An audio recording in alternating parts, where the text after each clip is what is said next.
enorme prazer recebê-los aqui mais uma vez, direto da Casa da Virada Sustentável em São Paulo. Eu sou a Carla Fiorito e a gente começa aqui esse momento da Virada Sustentável, que é um movimento de mobilização para a sustentabilidade que organiza o maior festival sobre o tema aqui no Brasil. Nós estamos comemorando 10 anos de Virada Sustentável e é justamente nessa edição especial que a gente também inaugura um novo modelo de evento, né? Um modelo híbrido que está acontecendo ao mesmo tempo aqui com os nossos eventos virtuais, online e também de forma presencial em várias ações pela cidade de São Paulo em uma programação super intensa de 5 semanas. Também o tema merece, né, toda essa dedicação. Pessoal, a gente continua hoje a programação do Fórum Virada Sustentável e se você, por acaso, perdeu os nossos 2 dias anteriores de fórum, não tem problema porque está tudo registrado no nosso canal no YouTube. Eu te digo o seguinte, vale a pena dar uma olhada lá e assistir a palestra da Kate Raworth, que foi no primeiro dia, criadora da economia Donut, e também ontem uma palestra super importante do William McDonald, que falou sobre a economia circular, que é o tema dele. 2 dias aí que estão guardados para você, caso você tenha perdido aí no nosso canal no YouTube. Hoje a gente segue falando sobre economia circular com uma programação realizada em parceria com a Abrelp e com a CIMA, a Secretaria de Infraestrutura e Meio Ambiente. E a gente segue nas próximas semanas com os seguintes temas: diversidade e empoderamento no dia 30 de setembro, cidades sustentáveis nos dias 7 e 8 de setembro e meio ambiente no dia 14 de setembro. E agora a gente vai assistir um vídeo especial. Se você pudesse recriar o futuro, como ele seria? A Virada Sustentável completa 10 anos e vai ocupar São Paulo de maneira criativa e inovadora. São diversas atrações ao longo de um mês, em um formato seguro, para debater questões cada vez mais urgentes sobre meio ambiente, consumo consciente, diversidade, desigualdade e bem-estar. Virada Sustentável 2020, de 16 de setembro a 18 de outubro. Acompanhe tudo pelas redes sociais e participe!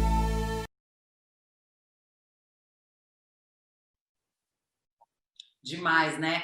E ainda tem muita coisa para acontecer. Bom, pessoal, em um ano como 2020, mais do que nunca a gente precisa pensar na nossa sociedade de forma coletiva, né?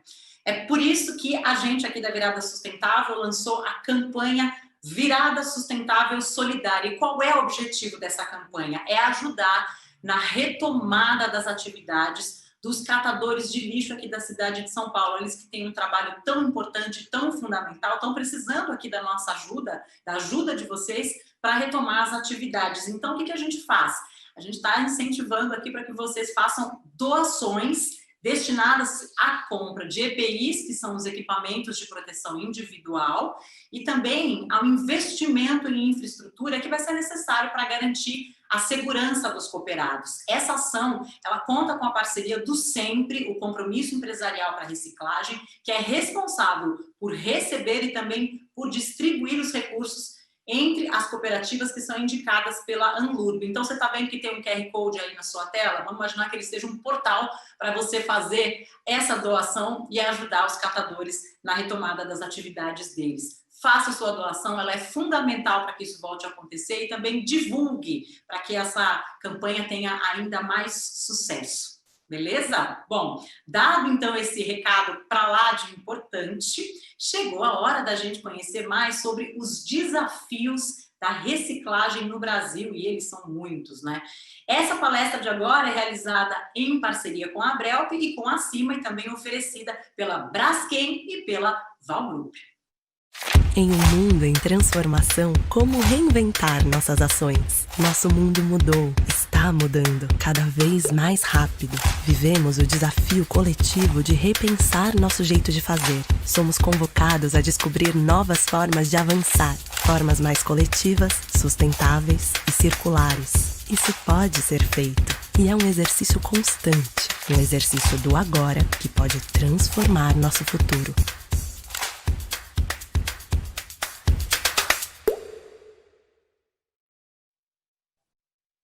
É isso aí, agora eu quero dar as boas-vindas aos nossos convidados desse primeiro momento do nosso dia, a começar pela Maria Alejandra Fernandes, ela que está lá em Bogotá, é consultora em consumo e produção sustentáveis e gestão de resíduos do Programa das Nações Unidas para o Meio Ambiente. It's a pleasure to welcome here. Thank you, Alejandra, Maria Alejandra. Há também o embaixador José Carlos da Fonseca Júnior, diretor executivo da Indústria Brasileira de Árvores, IBA. Ao Paulo de Matos Coelho, líder comercial de economia circular da Braskem. E aqui o nosso querido mediador, o Emanuel Alencar, jornalista e assessor de sustentabilidade do Museu do Amanhã. Sejam todos muito bem-vindos. Emanuel, obrigada aqui mais uma vez pela parceria com a gente. Agora é com você. Obrigado, Carla. Olá, pessoal da Virada Sustentável. É um prazer enorme estar aqui com vocês nesse segundo dia de debates. Está tudo imperdível. Estou tendo que fazer uma gestão do tempo para conseguir dar conta de tudo, dos filhos, da casa, da pandemia, e lamentavelmente ceifou muitas vidas já no nosso país. E, ao mesmo tempo, ver essas palestras maravilhosas que nos deixam muito felizes e contentes de estarmos debatendo assuntos que a gente tanto preza, que a gente tanto ama, né?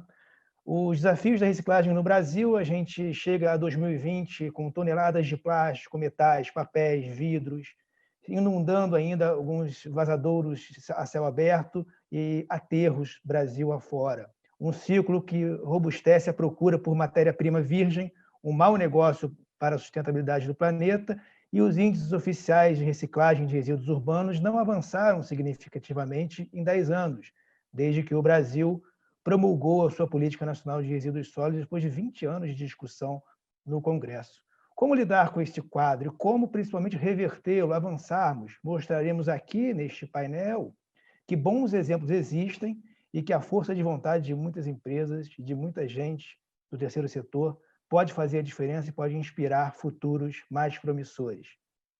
A Maria Alejandra, por favor, ela vai apresentar a nós partes, de um resumo de um estudo feito pela ONU sobre os panoramas dos resíduos na América Latina. É muito importante a gente entender um pouquinho como é que está a nossa região aqui, para que possamos nos inspirar e seguir numa boa governança no Brasil. Por favor, Maria Alejandra, 10 minutos.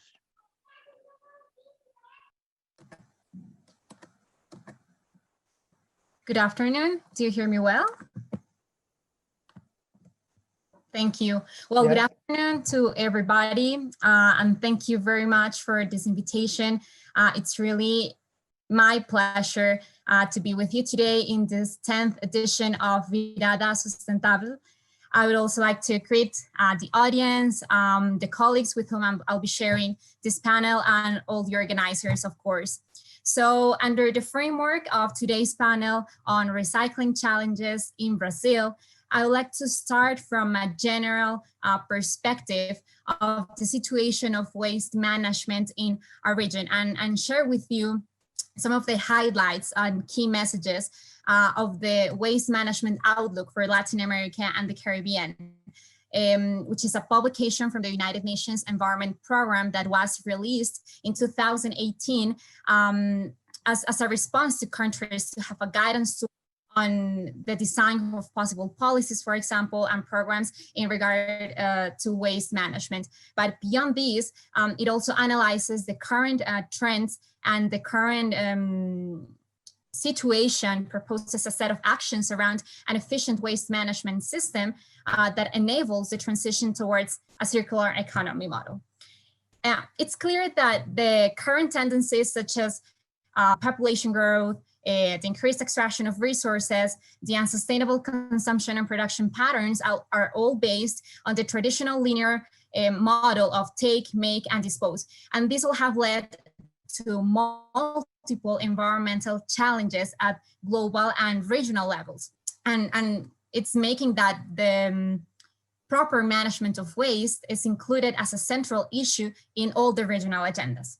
So in the case of Latin America and the Caribbean, the region generates approximately 10% of all generated global waste. And although waste collection and management systems have progressively improved in recent decades, it is alarming that more than 40 million people in the region still lack access to a basic collection service, and that about a third of all waste generated, which is about 145,000 tons per day, including 17,000 tons per day of plastic waste, ends up in dump sites, which is causing serious impacts in our health and also, well, in the environment.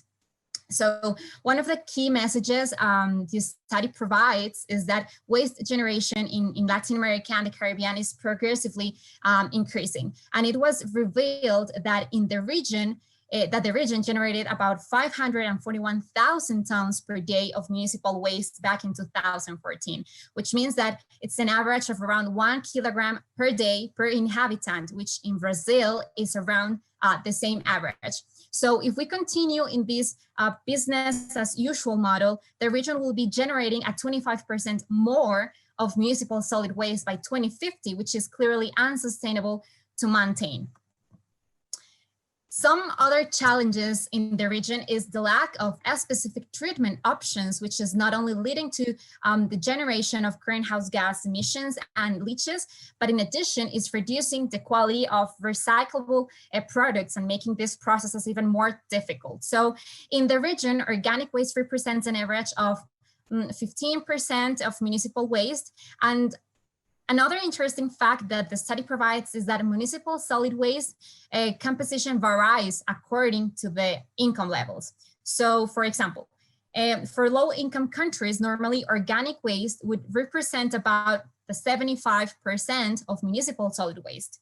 Plastics a 7% and paper a 5%. But in high-level income countries, normally organic waste would be a 36% of solid waste, and other materials such as plastics or metals will be higher than the rates that I gave you before on plastics and paper. So in Brazil, for instance, the main fraction of municipal solid waste are organics, more than 50%, as well as in the average of the region, and is followed by plastics and paper with around a 13% composition. So it's also important to highlight that when we talk about waste management as a system, we need to recognize that the informal recycling is also a very important part of this equation, because of the context of the region, I can tell that for most, if not for all of us, the presence of informal waste pickers across the region is very clear.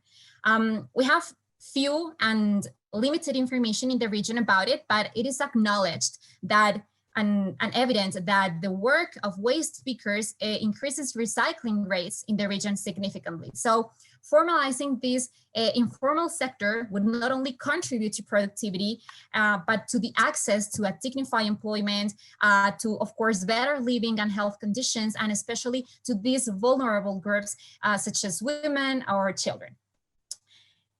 In terms of recycling in the region, recycling rates are between 1 to 20%, which means that around 90% of municipal waste ends up in landfills, or that only 10% of waste generated is recovered, meaning that this large amount of valuable material and energy resources are wasted. So for example, according to the National Solid Waste Plan of Brazil, plastic has a recycling rate of 22%, Tetra Pak of 29%, glass of 49%, and aluminum cans of 97%. So these figures revealed us, in a way, the opportunity we have to accelerate our transition towards a circular economy in which products and materials are designed in such a way that they can be reused, they can be remanufactured, they can be recycled, or they can be recovered and maintained in the economy along with the resources of which they were made. So for example, becoming a secondary raw material for a new industrial process or a source of alternative energy, while at the same time, contributing with the prevention and reduction of greenhouse gas emissions, contributing to sustainable consumption and production patterns, and reducing the impacts on climate change. But All these require coherent and effective governance models to ensure, this integrated waste management system. Our region is known because it does not have very strong institutional operation because, for instance, it's hard to apply environmental regulations. So in this sense, and from the legislative perspective, there is a need to clarify, of course, some concepts.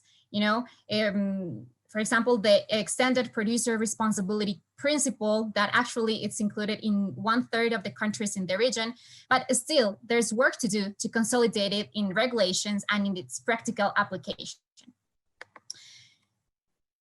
It's also a fact that in order to ensure the success of the waste management systems, it's required the engagement of different stakeholders, as well as to, facilitate and contribute with education, with communication efforts that will change or promote behavioral changes. So it's time to keep encouraging and promoting effective communication and participation of citizens at all levels of the society, to give them access to information, to involve them in decision-making processes, and in carrying out communication campaigns that, articulate somehow environmental education with waste management policies. It is also essential to promote the investment in the sector. I mean, financing is vital for the sustainability of the waste management schemes, and this insufficient investment is one of the weaknesses that need to be overcome in the region. So in addition, the cost of inaction in terms of health or environmental impact, it needs also to be considered, as it may range from 5 to 10 times higher the cost of sound waste management. Also, well, as I mentioned before, the region needs to have information and data to better understand and improve waste management systems, to have this capacity to collect, to process, to analyze data, and to improve as well these systems. So to finish my intervention, I don't want to take too much time. All in all, sound waste management is one of the main sustainability challenges in Latin America and the Caribbean.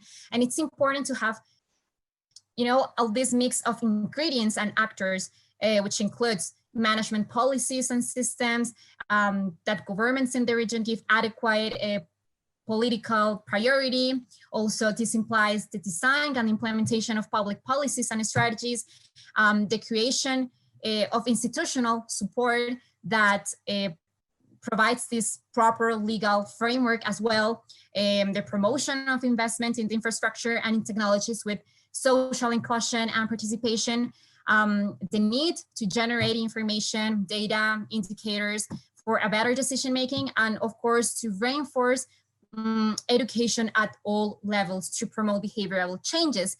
And contributing to the transition to the new paradigm, the new economic model of circular economy, where value of products and materials is maintained and systems are enhanced, enabling, human and environmental well-being. It's the need to change from the concept of waste management to resource management. Thank you. Muito obrigado, Maria Alejandra, pela brilhante exposição e como você conseguiu resumir fatos muito importantes, fundamentais para essa discussão, num curto espaço de tempo, mas vai ficar por aí, evidentemente, a gente vai voltar com perguntas. O Paulo, o César e o embaixador Zé Carlos vão fazer outras perguntas para a gente continuar nesse nosso bate-papo. Já chamar aqui o Paulo, o Paulo de Matos Coelho, da Braskem, para falar um pouquinho da economia circular, como é que a Braskem vem trabalhando com isso. Paulo, eu tenho sempre, quase todo dia, contato com vocês, quando eu vou ao mercado aqui e compro meus produtos e preciso embalá-los numa sacolinha plástica da Braskem, da resina da Braskem. Então, sempre estou em contato com vocês no meu cotidiano agora, cada vez mais.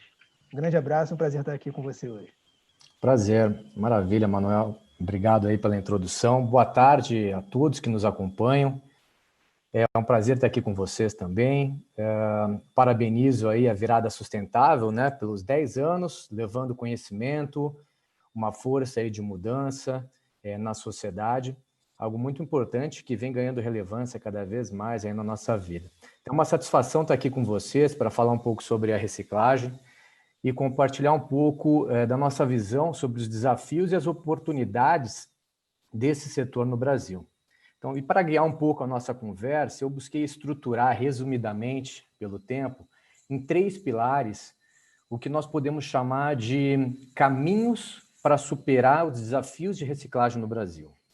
E tudo começa pela educação. A educação é a força realmente mobilizadora e que vai mudar a qualidade de vida de cada pessoa, né, e da sociedade como um todo.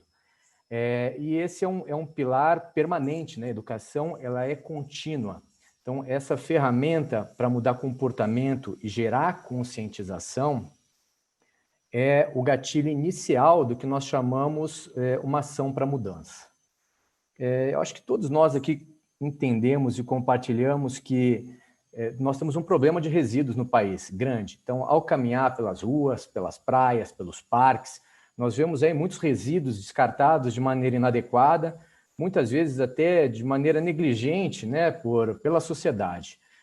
Nós precisamos mudar isso, né? Então, a Braskem vem apoiando ações de educação por entidades, por associações que visam estar junto com escolas, com crianças, com jovens, endereçando modos novos de se relacionar com o resíduo, de se relacionar com os produtos. Então, quando a gente fala de economia circular, da nova economia, nós falamos em novas formas de nos relacionar com as coisas. Esse é um pilar decisivo que a gente dedica recursos importantes, não somente no Brasil, onde apoiamos a Plastivida, o Instituto Acatu, mas também em outras unidades onde nós temos indústrias, onde temos presença, como, por exemplo, no México, com Plastiangs, ou nos Estados Unidos, com Philadelphia Eagles, essas entidades que endereçam ações permanentes para que as pessoas se apropriem desse tema e se percebam como parte da solução para esse problema que é o descarte inadequado, né? Os resíduos, eles não chegam nesses lugares, na natureza, por vontade própria. Então, tem uma ação inadequada que precisa ser corrigida. Nós, ao longo de muitos anos, dedicamos essa atenção, né, e iniciativas aí junto a essas entidades para que a sociedade mude o seu comportamento como um fator, uma chave inicial para que a gente tenha uma melhor relação com o meio ambiente e com os produtos, né, e uma menor vilanização dos produtos em si. O segundo pilar, importantíssimo, que a Maria Alejandra trouxe para nós, é o pilar de infraestrutura. Então, ela deu alguns dados para nós que mostram aí o gap importante que existe na coleta de resíduos, né? Aqui tem uma ação fundamental do poder público para que essa universalização da coleta de resíduos ocorra especificamente no Brasil. Então, temos ações aí que foram iniciadas com governos anteriores e continuam agora. É fundamental que essa coleta ampla e seletiva de resíduos exista para que haja maior fluxo de entrada desses resíduos nos aterros. E propriamente que aterros, né, que unidades com infraestrutura sejam espalhadas pelo país para que haja o devido tratamento disso, né? Então, essa é uma ação do poder público, mas a iniciativa privada pode apoiar também. Então, nós temos apoiado aí diversas cooperativas, né, que atuam junto a catadores, fornecendo recursos financeiros e apoio intelectual para melhorar a condição de trabalho dessas cooperativas, para que eles melhorem a qualidade do produto com que trabalham e, com isso, aumentem o valor desse resíduo. Também propiciando uma ascensão social. Então, além do foco econômico e do meio ambiente, tem esse foco social para essa camada da sociedade que está mais vulnerável.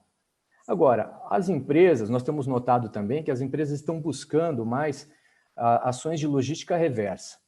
E, nesse sentido, a Braskem, por exemplo, estruturou um programa de logística reversa de suas embalagens. Então, em todos os nossos centros e armazéns que lidamos com toneladas e toneladas, uma quantidade imensa de embalagens, nós nos estruturamos para dar um destino, para fazer uma reciclagem dessas embalagens e dar uma nova vida para esses produtos.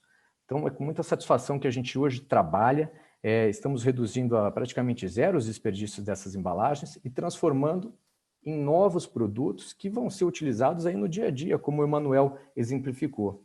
E essa é uma ação que vem ganhando força em todas as empresas. Então, nós somos procurados também por empresas, por grandes marcas, que nos solicitam apoio para estruturar esses programas de logística reversa. Isso está acontecendo, é uma tendência que vai aumentar com o passar do tempo, obviamente, e com isso a gente vai poder ver um aumento dos níveis de reciclagem no país. O terceiro pilar que eu trago para vocês, eu poderia chamar de pilar de tecnologia. Então, fazendo uma breve retrospectiva, em 2018 nós estruturamos essa área de economia circular. E o nosso objetivo, basicamente, era desenvolver projetos junto com a cadeia de reciclagem, junto com gestores de aterros, com recicladores, onde nós pegássemos esses resíduos, transformássemos pela reciclagem mecânica em novos produtos. Então, nós nos associamos aí com vários recicladores que estão dispersos aí pelas regiões Sul, Sudeste e Nordeste no Brasil, e é uma rede de relacionamento crescente, onde basicamente nós utilizamos essa infraestrutura e esse conhecimento de reciclagem deles, junto com o nosso conhecimento de ciência de polímeros. É importante pegar esse resíduo, que geralmente é afetado por odor, contaminações, cores, que denigrem esse produto. Então, aplicar a ciência de polímeros, aditivos, eventualmente até um percentual de novos polímeros, polímeros virgens, né, como a gente produz, para levantar essa característica técnica e poder distribuir novamente para os clientes, para a transformação. Ampliar o leque de uso dessas resinas recicladas. Então, a agregação de valor da Braskem nesse processo está justamente aí fazer essa formulação de novos polímeros para que cada vez mais indústrias consigam utilizar um produto reciclado com qualidade. O consumidor, no final, na ponta, quando for comprar um produto, ele quer, obviamente, um produto com qualidade. Então, o nosso papel está aí, em atuar para que esse produto tenha qualidade. E nós vemos que esse processo da reciclagem mecânica aqui, né, que é a transformação, moendo, lavando e com formulação desse resíduo em um novo polímero, é de tal magnitude e importância que nós vamos investir para aumentar a capacidade de transformação no Brasil. Aliado à reciclagem mecânica, existe a reciclagem química. A reciclagem química, basicamente, é obter um resíduo de difícil reciclagem mecanicamente, pelo nível de contaminação existente, que ele tem, intrínseco, e através de um processo químico, gerar um óleo, que a gente chama aqui, nesse caso, de um óleo de pirólise, e reinserir nos crackers, nas nossas unidades de fracionamento, para virar um polímero novamente. Então, é um processo que está sendo amplamente estudado, né? Várias empresas ao redor do mundo estão dedicadas a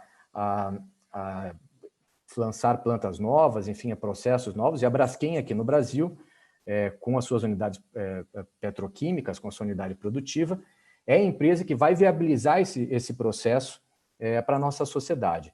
Então, nós temos aí conversado com inúmeros parceiros, sócios estratégicos que vão agregar o seu conhecimento, a sua tecnologia de transformação desse resíduo em óleo e, através das nossas unidades petroquímicas, transformar em novos polímeros. Então, nós estamos tão concentrados nisso que nesse ano vamos fazer um teste em escala de laboratório para entender um pouco qual o resultado, qual a performance desse óleo. Ele precisa ser produtivo, ele precisa dar um ganho, obviamente, para que seja financeiramente viável para a sociedade ter acesso a isso. E entre 2021 e 2022, vamos ter uma pequena planta piloto produzindo resina oriundo da reciclagem química. Com o conhecimento gerado nessa etapa, nós vamos dar um salto em quantidade, então fazer ter um processo maior de produção, aí sim possível de oferecer para o mercado, oferecer para as empresas, né, para os nossos clientes, para os nossos transformadores, para os nossos parceiros, para que isso vire produtos para a população. Então, como o Emanuel citou, ele vai ao supermercado que ele não tem, somente tem a sacola, como ele tem hoje, mas que ele tenha também embalagens de alimento, eventualmente fármacos, enfim, embalagens diversas, e naqueles setores mais regulados e sensíveis à qualidade, né? Esse é um salto importante que a cadeia junto precisa desenvolver para que o tratamento de resíduos seja amplo no nosso país. Então, eu busquei rapidamente trazer aqui, em 3 pilares, ações chaves que nós consideramos importantes para aumentar esse índice de reciclagem que a Maria Alejandra nos trouxe, que de 22% a gente consistentemente consiga galgar números maiores no plástico e mostrar para todos nós, né, e para os nossos filhos, para a sociedade, que o plástico bem empregado, bem processado, ele tem o seu valor. E o valor dele está justamente aí, na possibilidade de se reciclar e se transformar de maneira contínua.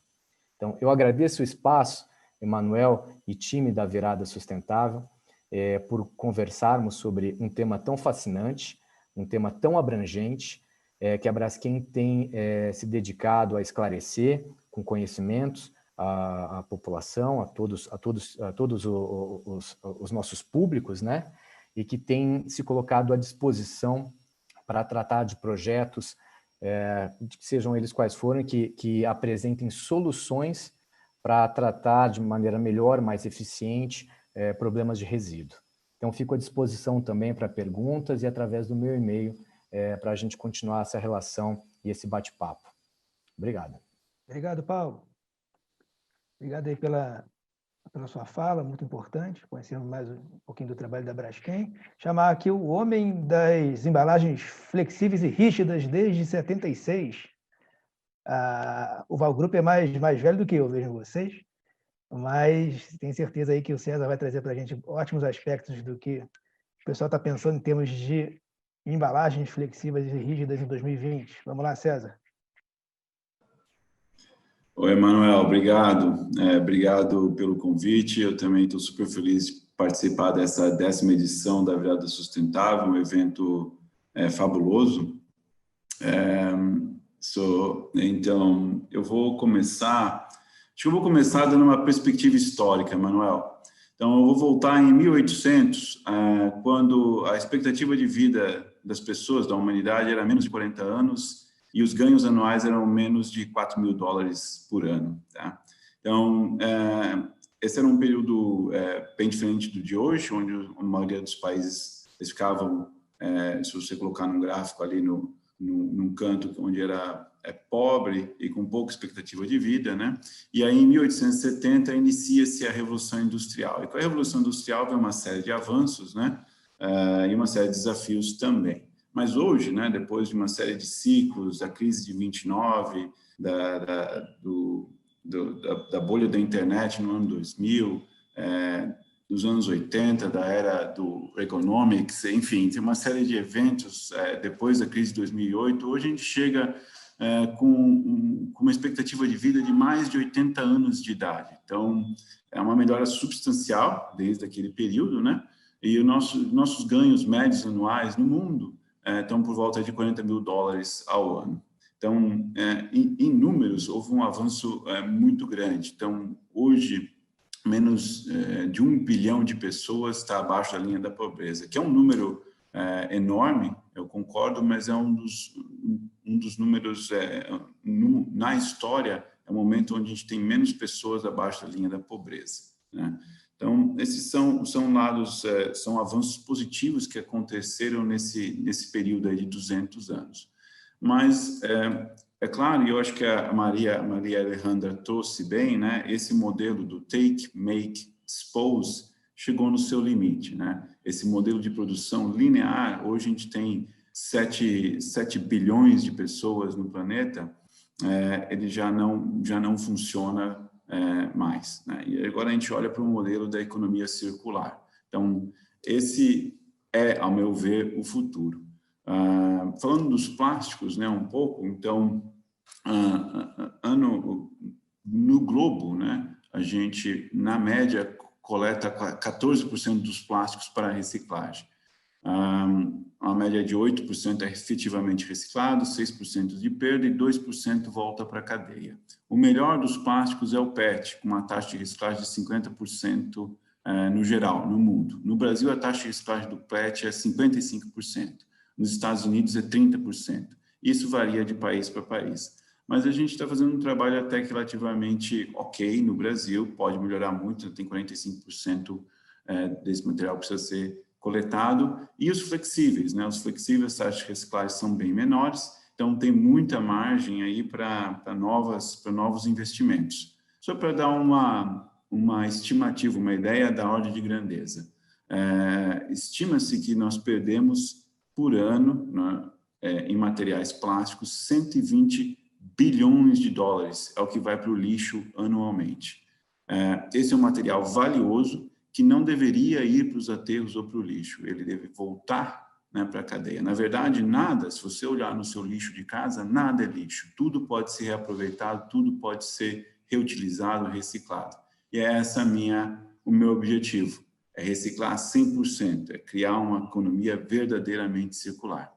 Então, vamos lá, você mencionou do Val Group, que começou em 76, e o Val Group começou com uma pequena planta de reciclagem aqui no interior de São Paulo, na cidade de Lorena, onde reciclava lá flexíveis já em 76, né?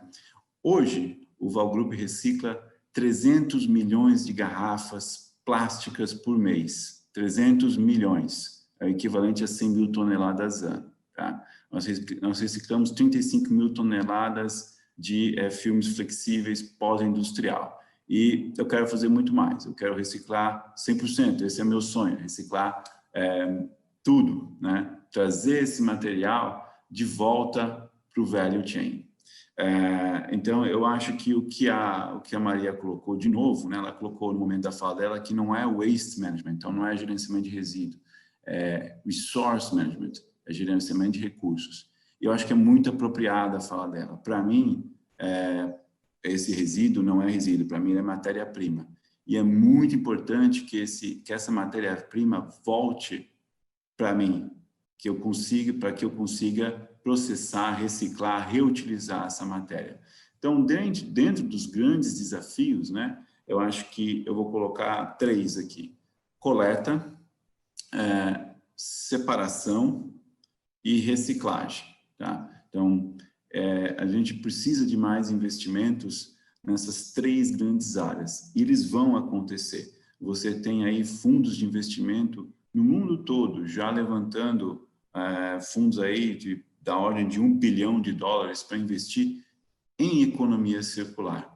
Então, a gente vê um movimento muito grande, mesmo durante a pandemia, existe uma série de atores, enfim, estruturando formas de investimento, buscando soluções, buscando tecnologia, e essa é uma oportunidade enorme, é um mercado ainda que vivencia os seus momentos iniciais, né? Mas é uma oportunidade para empreendedores, para startups, para professores, para pesquisadores, para todo mundo, né? Vai ser um grande mercado, uma nova forma de fazer negócios, novos modelos de negócios, né? Então, é muito importante que esse material, né, volte para a cadeia produtiva. Investimentos em coleta são fundamentais, investimentos em separação são fundamentais. Eu acho que o Paulo colocou aí 2 tecnologias, reciclagem mecânica e reciclagem química. Nós temos investimentos tanto em reciclagem mecânica, já temos essas 3 plantas, uma no Rio, uma na Espanha, uma no México, reciclando aí 300 milhões de garrafas. Temos investimentos em reciclagem química, já temos testes em andamento para a produção de petróleo a partir de resíduos, né, do óleo de pirólise. Temos outros investimentos para repensar as embalagens mais simples, com maior índice de reciclabilidade. Tudo isso eu tenho inúmeros projetos em andamento aqui nesse momento. E quero fazer muito mais, E para fechar esse pensamento, né, como é que a Maria Alejandra trouxe outro ponto também que eu concordo muito com ela. Ela mencionou o EPR, o Extended Producer Responsibility, que aqui é a nossa política nacional de resíduos sólidos, tá? Na Europa você tem o Single Use Plastic Directive, é uma legislação europeia que obriga as empresas a terem 30% de conteúdo reciclado, por exemplo, 30% de PET até 2025. Já na Europa, você vê o preço do PET reciclado subindo e ganhando cada vez mais força, né? Então, devido à legislação. Então, do meu ponto de vista, a legislação, a participação do poder público é essencial, né? É o poder público que dá as regras do jogo. E uma vez que você tem isso na legislação, você aumenta a demanda automaticamente pelo produto reciclado.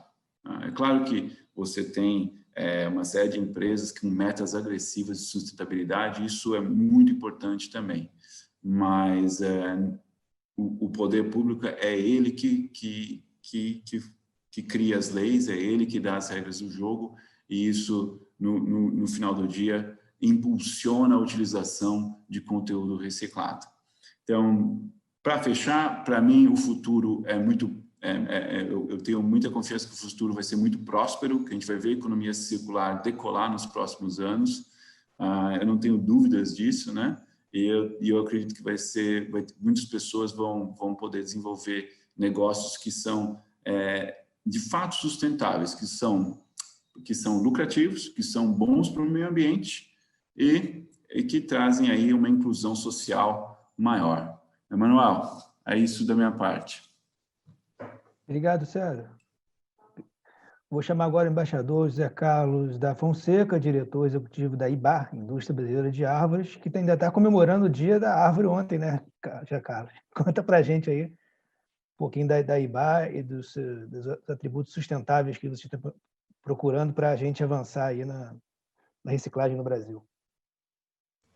Obrigado, Emanuel. Obrigado, Carla. É uma alegria estar aqui hoje compartilhando com gente tão qualificada nesse painel. E parabéns aí a todos os organizadores da Virada Sustentável, sua 10ª edição. Então, fico feliz de estar participando pela primeira vez, representando a IBA. A IBA é a Indústria Brasileira de Árvores.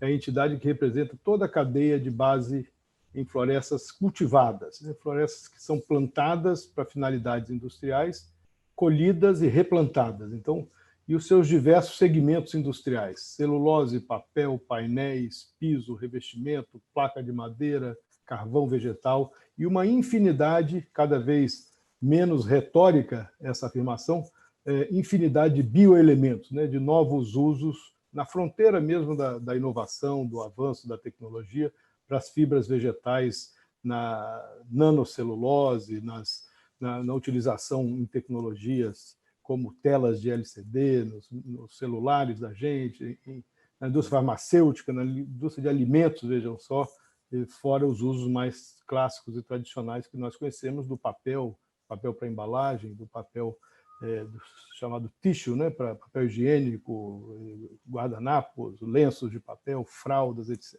Então, é um segmento muito amplo que está presente no Brasil em 23, 24 estados, atua de uma maneira ou de outra em mais de 1.000 municípios do Brasil, gera mais de 3 milhões de empregos entre diretos e indiretos, tem uma grande fatia da nossa balança comercial, é um setor altamente globalizado, internacionalizado, competitivo, e é um setor que, assim, como se diz em francês, avant la lettre, né, está fincado com os 2 pés na bioeconomia já há muitos anos. Há 25 anos, a primeira empresa do nosso setor já adquiria a certificação internacional do FSC, que é um dos sistemas de certificação de produtos de origem florestal mais severos do mundo. Então, assim, é um setor que está integrado a cadeias produtivas globais, com grandes vantagens competitivas e com grande autonomia, né? E que investe muito em avanços, em ganhos de produtividade, etc. Evidentemente que, não preciso nem explicar, nossos produtos estão na vida de todos nós no dia a dia, né? É uma das famílias de embalagens mais conhecidas, né? Então, nos nossos produtos que consumimos em casa, na caixa de bombom, na caixa de pasta de dente, na pizza que entregam, nas caixas de papelão ondulado, né, para delivery, para mudança e etc., além do papel de imprimir e escrever, né, nos livros, nos cadernos, nos pisos, nas placas de MDF, MDP, que fazem os nossos móveis, etc. A reciclagem no nosso setor é um imperativo, né? Primeiro, se olharmos para os processos industriais do nosso setor, os ganhos, os avanços que nós tivemos em termos de efetiva aplicação da chamada economia circular foram tremendos, né?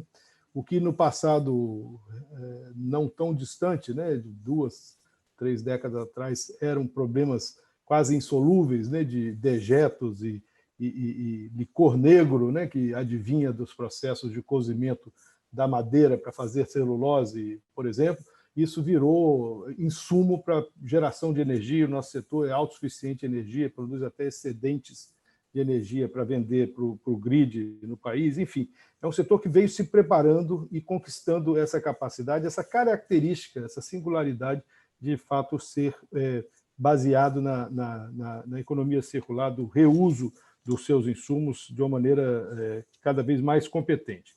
Além disso, nós temos essa característica de que, enfim, dependemos das árvores que são cultivadas. E o nosso setor planta no Brasil quase 8 milhões de hectares de árvores cultivadas para fins industriais, né, como se fosse uma atividade agrícola qualquer, ao mesmo tempo que conservamos mais de 5 milhões e 600 mil hectares de áreas naturais, cumprindo até mais do que a obrigação legal nos diversos biomas. Então, nós temos assim responsabilidade grande com biodiversidade, com disponibilidade de recursos hídricos, na conservação do solo, no bom entendimento com as comunidades que nos cercam nessas atividades pelo Brasil afora. Enfim, somos um setor que aprendeu a dialogar com o seu entorno, né? E fazemos do diálogo uma espécie de profissão de fé permanente, necessária, indispensável, né? Dar exemplo, desde os anos 70, a indústria de celulose e papel, por exemplo, diminui em 70% o uso de água no seu processo produtivo, né? Quase 80% da nossa energia vem de biomassa, portanto, é energia limpa, né? Renovável, de fonte renovável. Enfim, agora na questão, durante a pandemia, nós tivemos um trabalho muito grande logo no início da crise, da quarentena, para convencer o poder público, nos seus 3 níveis, governo federal, estadual e nos municípios, de que nosso setor produzia bens essenciais, né? Tiveram que ser reconhecidamente considerados essenciais, porque sem eles os medicamentos não chegariam aos hospitais, às farmácias, o alimento no varejo, o nosso dia a dia, não é?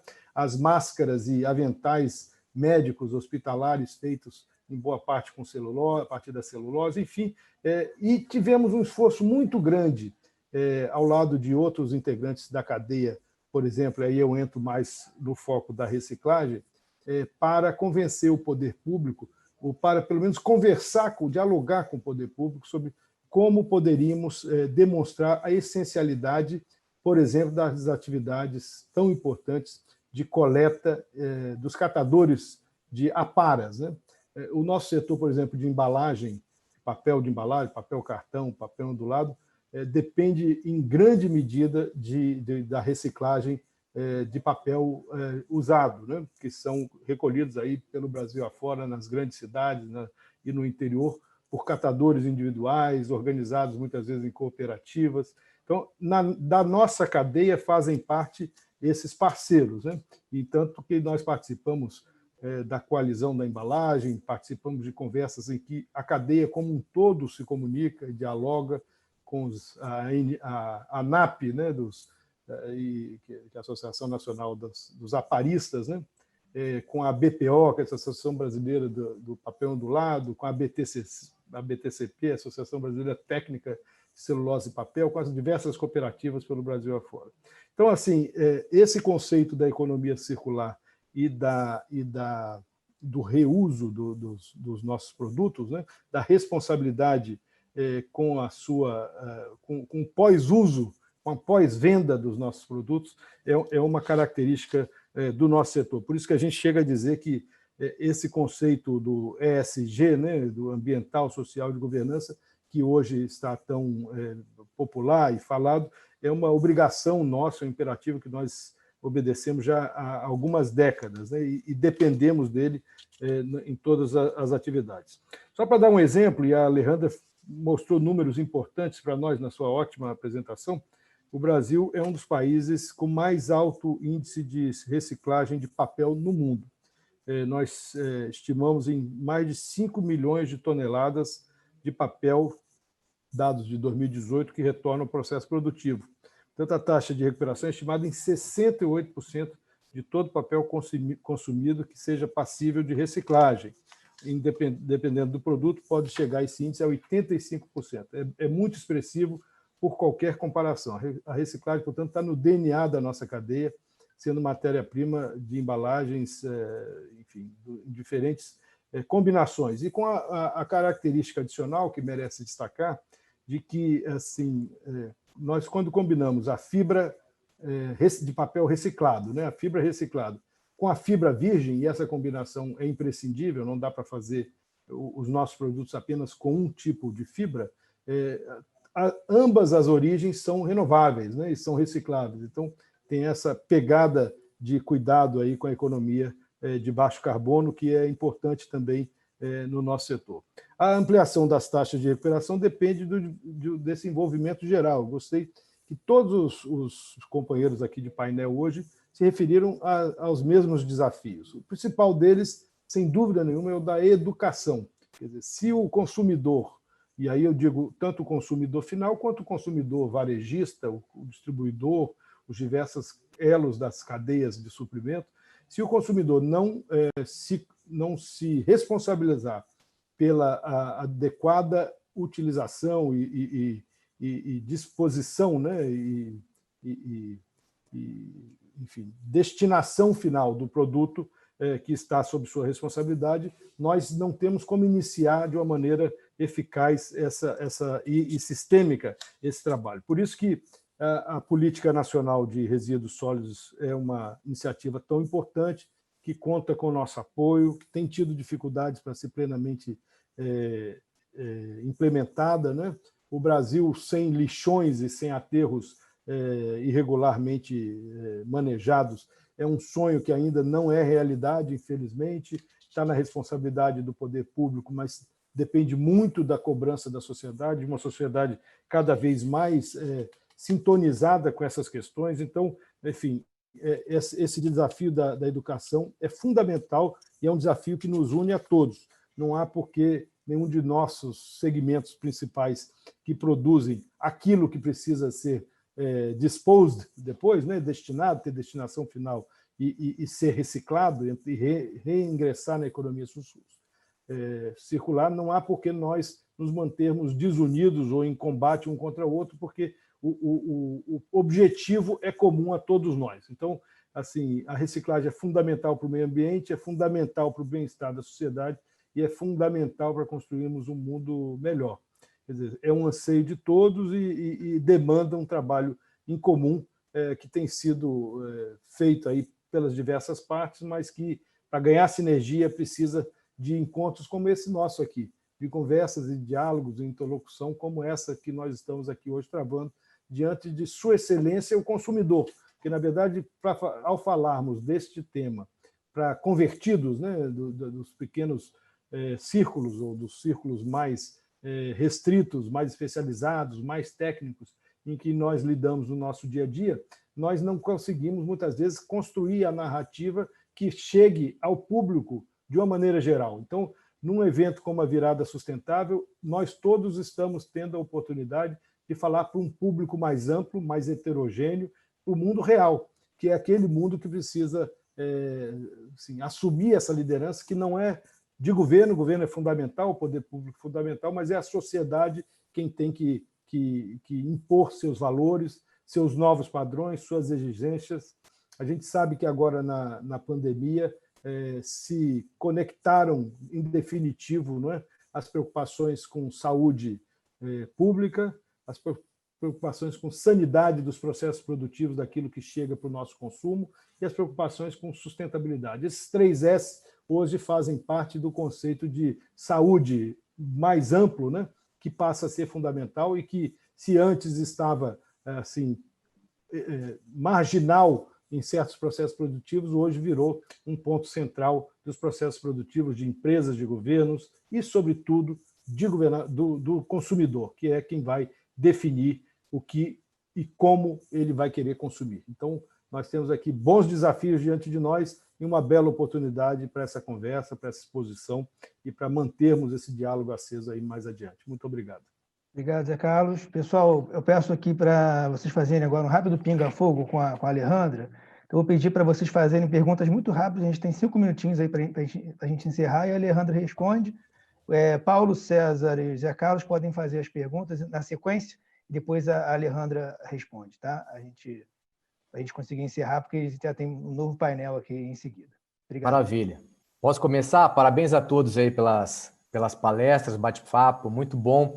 Eu tenho uma pergunta para a Maria Alejandra, uma curiosidade. Eu gostaria de saber que, com base na experiência, né, dos cases da ONU, da grande abrangência da ONU, como engajar a sociedade para se aumentar os índices de reciclagem no Brasil, por exemplo. Maravilha. Agora, para a sua pergunta, César, manda brasa. Maria, como é que nós podemos... Thank you. Oi, Maria. A minha pergunta é sobre financing. So, na sua opinião, como é que a gente pode aumentar, estruturar aí, os instrumentos para financiar uma economia circular? Obrigado. Embaixador? Sim, Maria Alejandra, a sua opinião, o que você, pelo seu conhecimento, com relação a esse programa Lixão Zero do governo brasileiro? Well, thank you. First of all, Opa. Alô. thank you. Well, first of all, thank you all for this brilliant interventions. I'm truly honored, really, sharing this space with all of you. And I definitely believe that we have opportunities to change the path of how we're driving our planet. And I believe what Cesar also said, that we have the opportunity of a future that will be prosperous. We have good opportunities out there that would be good for the environment, with more social inclusion as well. Well, in regards of your questions, well, thank you for the question. Paulo, so, well, based in the experience, I think that, well, this is quite related to education and effective communication to people and to civil society, to all the involved actors. Because, for example, to foster recycling rates, we need to go back a bit back in the system and think on the separation at source, on the segregation, on the collection and recycling. So we need education in all these components to effectively increase actually these recycling rates. For example, the separation at source involves additional educational efforts and communication efforts in which we can effectively change these daily practices of people. So for instance, teaching actors, teaching civil society, private sector as well, what materials can be recycled, which one can be or which ones cannot be recycled, our impacts in doing this effectively and being part of it. But also recycling is part or is possible if there's a market, in which materials can be traded. Some markets are local, some others are national or are regional, such as the market of glass, for example. Some other markets depend on the variation and fluctuations of commodities, for example, oil barrel price and plastics. So all in all, I consider that there's a need of different ingredients. We need education, communication at all levels. We need engagement through knowledge and participation. We also need a strong governance structure and regulations, investment in technologies, and of course, the participation of all actors. And well, if we have time, I would like to answer as well the question from Cesar on the financing. We have time? 1 minute.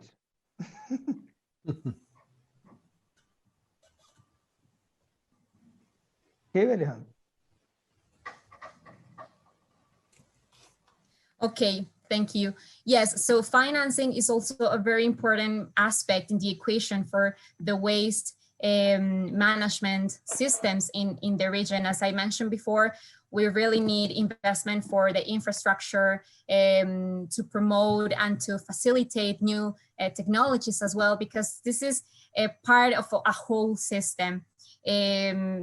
So it's really, really important to select these available technologies that could be essential, for example, in all the process of recycling, and to promote. I mean, it's all the same ecosystem, like financing is also part of having a good regulation system, of having all the actors involved in promoting effective communication and participation as well. So formalizing, for example, and recognizing informal waste speakers, it's all part of the system. Thank you. Obrigado, pessoal. Deu tempo certinho aqui, a gente precisa correr um pouquinho no final. Agradecer mais uma vez, chamar a Carla. E muito obrigado, foi muito esclarecedor, muito importante a gente sempre debater os assuntos e, com certeza, o assunto não se esgota aqui. As pessoas podem continuar mandando perguntas, questões. E obrigado mais uma vez pela participação. Obrigado. Thank you. Obrigada. É isso aí, Manuel. Muito obrigada. Agradeço mais uma vez a participação da Maria Alejandra, do José Carlos, do Paulo. E eu vou fazer um agradecimento especial a você, César Sanches, que é diretor de marketing estratégico e sustentabilidade da Aval Group, que num lapso meu aqui... Espera aí só um pouquinho, vocês estão me ouvindo? Alô, eu vou repetir porque eu não tenho certeza se vocês estavam me ouvindo aqui.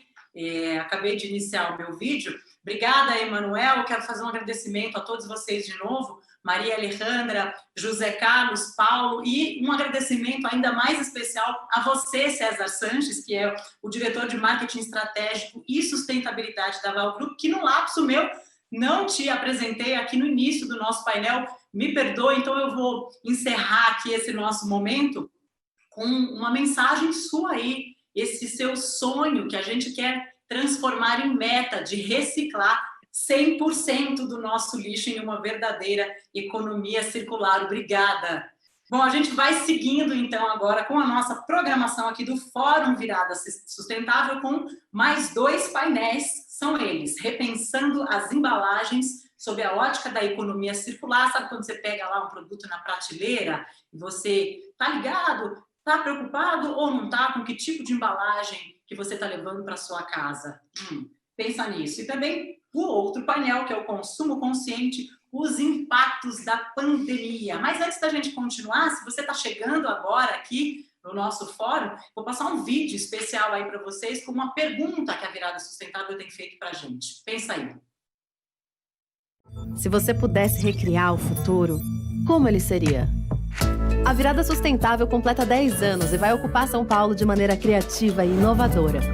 São diversas atrações ao longo de um mês, em um formato seguro, para debater questões cada vez mais urgentes sobre meio ambiente, consumo consciente, diversidade, desigualdade e bem-estar. Virada Sustentável 2020, de 16 de setembro a 18 de outubro. Acompanhe tudo pelas redes sociais e participe!